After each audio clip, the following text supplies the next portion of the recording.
Hello, this is davidji. Patanjali wrote this in the Yoga Sutras. Yoga, Chitta Vritti Nirodha. Yoga, Chitta Vritti Nirodha. Yoga, oneness, union, the present moment, is the progressive quieting of the fluctuations of the mind. That's why we say we don't stop thoughts when we meditate. And a daily practice is not about that. We've heard of this concept, Abhyasa. And Abhyasa is that thing, that daily practice that we show up to every single day, every single week, month, year. This is the practice that we dedicate ourselves to. And what is that practice if we're a meditator? It's cultivating our ability to witness. And that's essentially what meditation is, cultivating our ability to witness. So when we look at this concept of yoga, chitta, vritti, nirodha, there's a second component of that.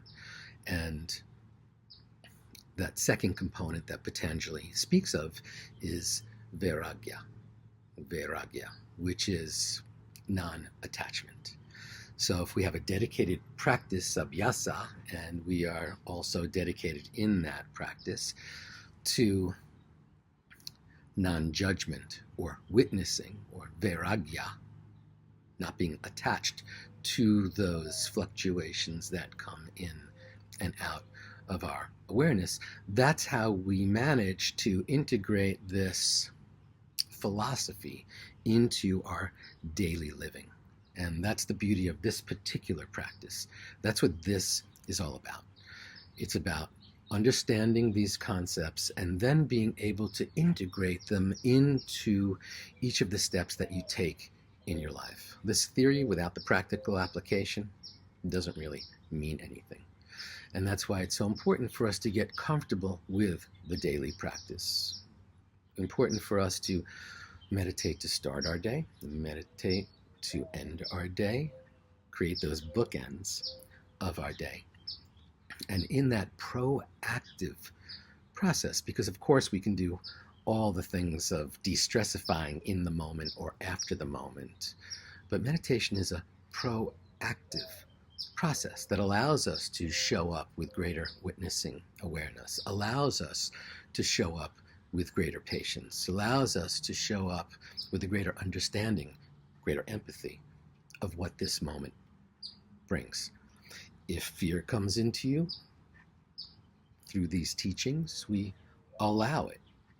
If we fight it, then suddenly we are, in that attachment or attaching to the fear. If love comes into us, we let love come into us, fill us, and maybe then it goes back out. We don't necessarily do anything with that. We don't grab it and we don't reject it. The same for hate or anger or any of those things.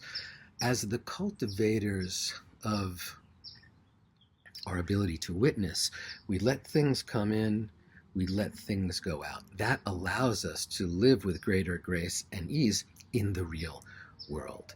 So yoga, chitta, vritti, nirodha, oneness, is the progressive quieting of the fluctuations of the mind. That ongoing practice allows us to stay in that space. Obviously, we're going to be triggered, but perhaps triggered less. Obviously, people are going to push our buttons and we're going to have strong attachments, strong aversions. These are the kleshas, which we'll address later on through this process. But the concept of yoga is all about oneness. The concept of yoga is that progressive quieting of the fluctuations of the mind. Now, all of us are steeped in the concept of yoga as asana, or even yoga as pranayama. But yoga is meditation, and meditation is yoga. Meditation essentially is the tool that we use to connect to that state of oneness, that state of pure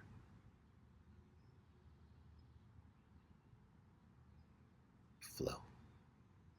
when we can be in that state more and more and more, and it's a training.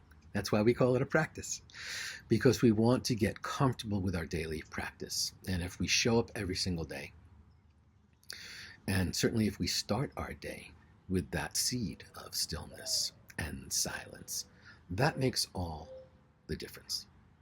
So let's talk about this concept of Nirodha, quieting. One of the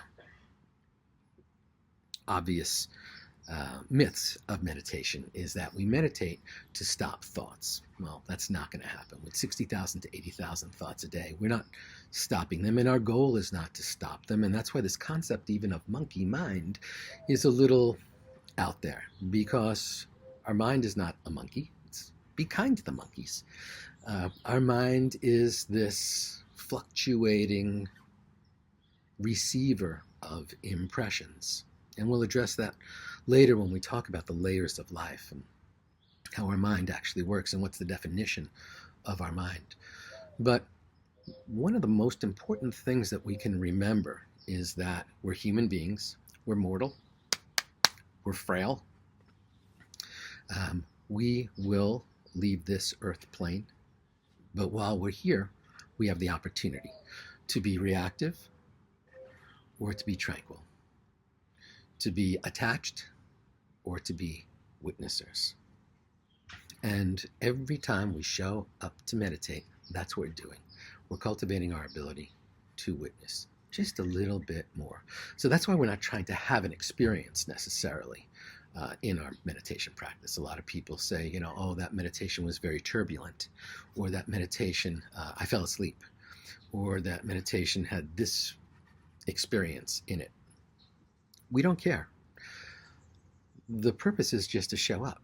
If we can just show up consistently and lock in the practice and do the thing, we know scientifically that we will have neurological plasticity that evolves us to a higher level of witnesser.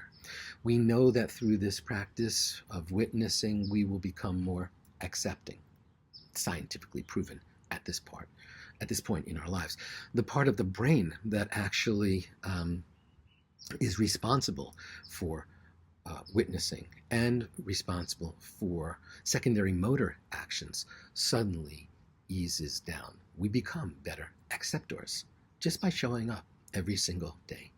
And that's why I want to stress to you that yoga is meditation, meditation is yoga. This oneness that we talk about, that we practice, that we live, that we seek, this is our way to go from, as Barbara DeAngelis would say, from seeker to seer.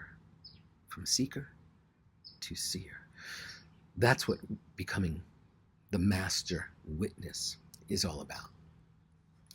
So it's all about comfort. It's all about showing up.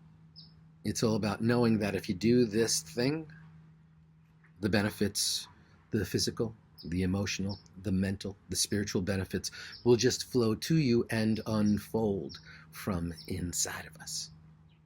It's so critical for us to realize that we don't have to do anything when we're meditating, that we're not trying to get to some place. We're just cultivating our ability to witness. Let's keep leaning into our practice. Let's find those ways to bookend our day, starting our day in stillness and silence, and ending our day with letting go of everything that no longer serves us. Let's just know we're on a beautiful path.